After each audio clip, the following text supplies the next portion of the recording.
वो तो छोड़िए आप, 100 रुपए किलो प्याज, कोर्ट में जाकर के हत्याएं हो रही हैं, बहनों के साथ बलात्कार हो रहा है। ये सरकार कुछ नहीं कर रही है। जिसके 200 विधायक खुद धरने पे बैठ के अपनी सरकार के खिलाफ हों, वो सरकार क्या जनता का उपकार करेगी और क्या करेगी। कार्यक्रम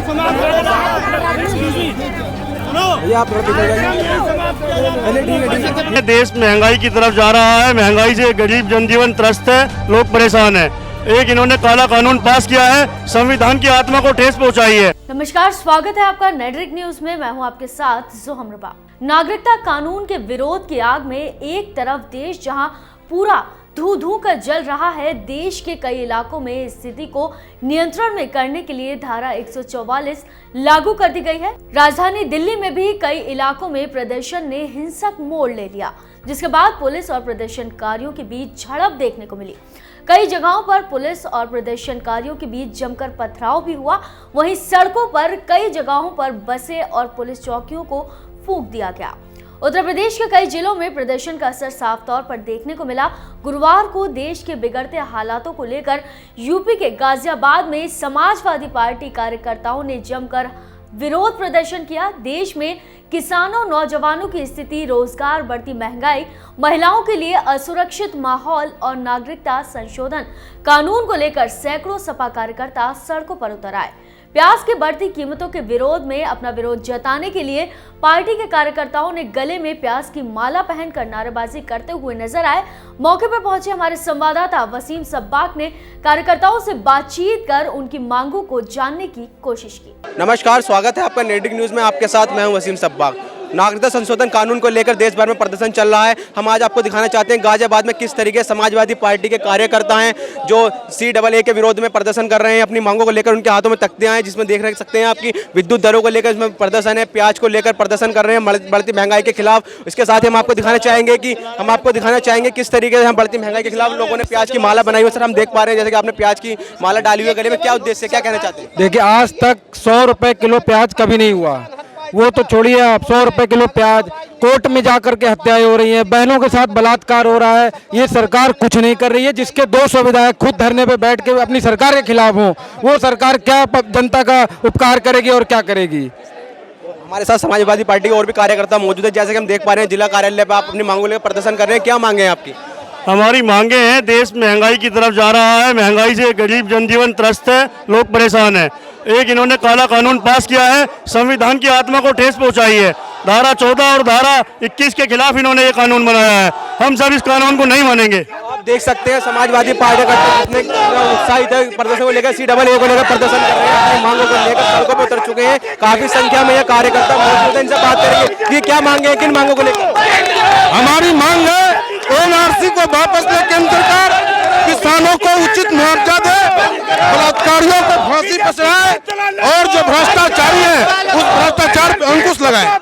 आप देख सकते हैं चारों तरफ, मैं कहूंगा अपने कैमरे से दिखाएं कि किस तरीके से समाजवादी पार्टी के कार्यकर्ता हैं हजारों की संख्या में मौजूद हैं। हाथों में इनके बैनर है, नोटबंदी, GST, महंगाई जैसे मुद्दों को लेकर योगी सरकार को घेर रहे हैं। इनका कहना है कि सरकार CAA जैसे मुद्दे को वापस ले और भेदभाव की राजनीति खत्म करे। कैमरामैन अरुज के साथ वसीम सब्बाक, नेटरिक न्यूज, गाजियाबाद। इस दौरान पार्टी मुख्यालय के बाहर कार्यकर्ताओं ने एकजुट होकर सरकार के खिलाफ नारेबाजी भी की। कार्यकर्ताओं की माने तो देश का किसान बदहाली का शिकार है, हर जगह उत्पीड़न हो रहा है, महिलाएं अपने घरों में भी सुरक्षित नहीं है।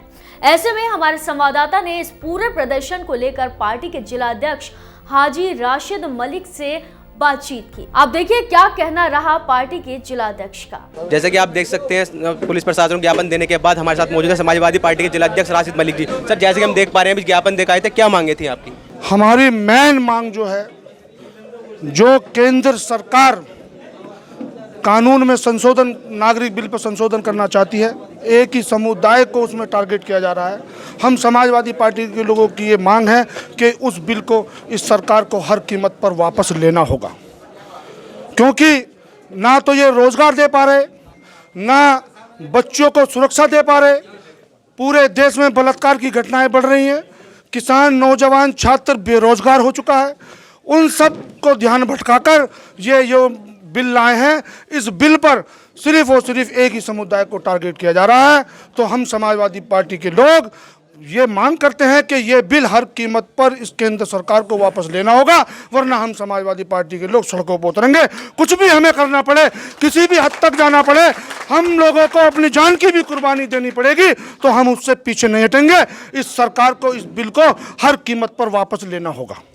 इस बिल के बारे में अमित शाह का कहना है, केंद्रीय गृह मंत्री का, कि मुसलमानों को घबराने की जरूरत नहीं है। वहीं दूसरी ओर समाजवादी पार्टी का कहना है कि मुसलमानों में डर का माहौल है। क्या कहेंगे आप? हिंदुस्तान का मुसलमान वो मुसलमान है, हमारे पुरखों ने अपनी जान देकर इस देश को आज़ाद कराया था। हमारे पुरुषों की मिट्टी आज भी कब्रों में जो है, कब्रों में हमारे ये दफन यहाँ पर हैं।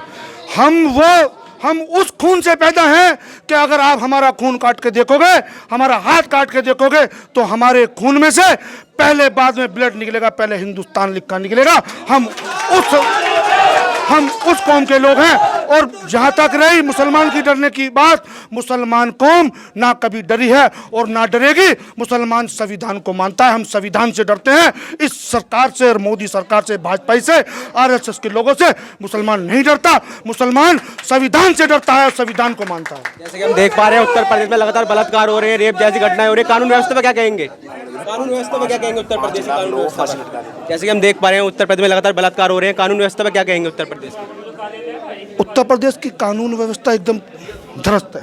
उन्नाव की बेटी, इतनी बहादुर बेटी, जो 1 किलोमीटर भागकर उसने 100 डायल कराया, फिर वो भागी आधा किलोमीटर, फिर भागी।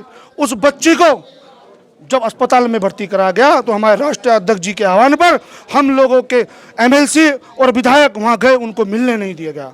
उस बच्ची को आनंद फानंद में दिल्ली भेज दिया गया, और जब वो बच्ची मर गई, आज भी उस बच्ची को इंसाफ नहीं मिला है। उन्नाव का मामला हो, कराना का मामला हो, आजमगढ़ का मामला हो, इटावा का मामला हो, बलिया का मामला हो, इतना बलात्कार किसी सरकार में नहीं हुआ है। ये ढोंगी की सरकार जो है, ये सरकार बहुत निकम्मी है। भगवा रंग का हम भी सम्मान करते हैं, क्योंकि वो सम्मान का रंग है, मगर उस भगवा में जो भेड़िया बैठा है, उस भेड़िए को ये सोचना चाहिए कि ये बच्चियों के साथ अगर बलात्कार हो रहा है, तो इस सरकार को, मैं कहता हूँ, इस सरकार को खुद ही इस्तीफा दे देना चाहिए। अंत में आपसे ये जानना चाहूँगा, जिस तरीके से भाजपा कहना है कि विपक्षी CAA पर वो कर रहा है राजनीति, क्या कहेंगे इस पर आप? भारतीय जनता पार्टी के लोग कुछ कहने के लिए उनके पास बचा नहीं है। सिर्फ और सिर्फ वो इस देश को बांटने का काम करते हैं, इस देश का भाईचारा खत्म करने का काम करते हैं। और हम समाजवादी पार्टी के लोग इस देश को जोड़ने का काम करेंगे। हम लोग सड़क पे निकलेंगे, एक हाथ में तिरंगा और एक हाथ में संविधान, और हम लोगों को बचाना है। ये हिंदुस्तान बचाने की लड़ाई है। ये हिंदुस्तान बचाने की लड़ाई है।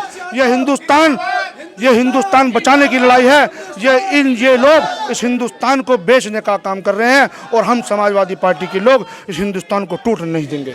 ये थे हमारे पास समाजवादी पार्टी के जिलाध्यक्ष आसिफ मलिक जी, जिनका कहना है कि भाजपा देश को बांटने का काम कर रही है। हम सड़कों पर उतरेंगे, अपनी मांगों को लेकर और सरकार को जगाएंगे। कैमरामैन अरुज के साथ वसीम सब्बाग, नेटवर्क न्यूज़, गाजियाबाद। इस दौरान पूरे प्रदर्शन को लेकर समाजवादी पार्टी के कार्यकर्ताओं ने गाजियाबाद में पुलिस प्रशासन को 5 पन्नों का ज्ञापन भी सौंपा। इसकी जानकारी देते हुए एडीएम सिटी ने नेटवर्क न्यूज से खास बातचीत भी की। साथ ही जिले में कानून व्यवस्था को लेकर भी उन्होंने सभी को आश्वस्त किया। यहाँ पे हम लोग इस समय गाजियाबाद में समाजवादी पार्टी के कार्यालय पे हैं, और इनका प्रदेश व्यापी आह्वान था आज के दिन, तो हम लोगों ने इनका कार्यालय पे ही ज्ञापन ले लिया, और मतलब शांतिपूर्ण ही ज्ञापन रहा। यहाँ पे कोई लैंड ऑर्डर जैसी सिचुएशन नहीं है, और बाकी इनसे प्रॉपर हम लोग कम्युनिकेशन में थे, बातचीत कर ली गई है, और स्मूथली ज्ञापन हो गया। बहरहाल देश के हालातों को लेकर सरकार और प्रशासन कब तक अपनी चुप्पी तोड़ती है और स्थिति में आखिर कब तक सुधार आ पाता है, ये देखने लायक होगा। फिलहाल के लिए इतना ही, दीजिए इजाजत। बाकी के लेटेस्ट अपडेट जानने के लिए आप करें चैनल को सब्सक्राइब और बेल आइकन को प्रेस करना ना भूलें। आप देख रहे हैं नेटवर्क न्यूज, साहस सच कहने का।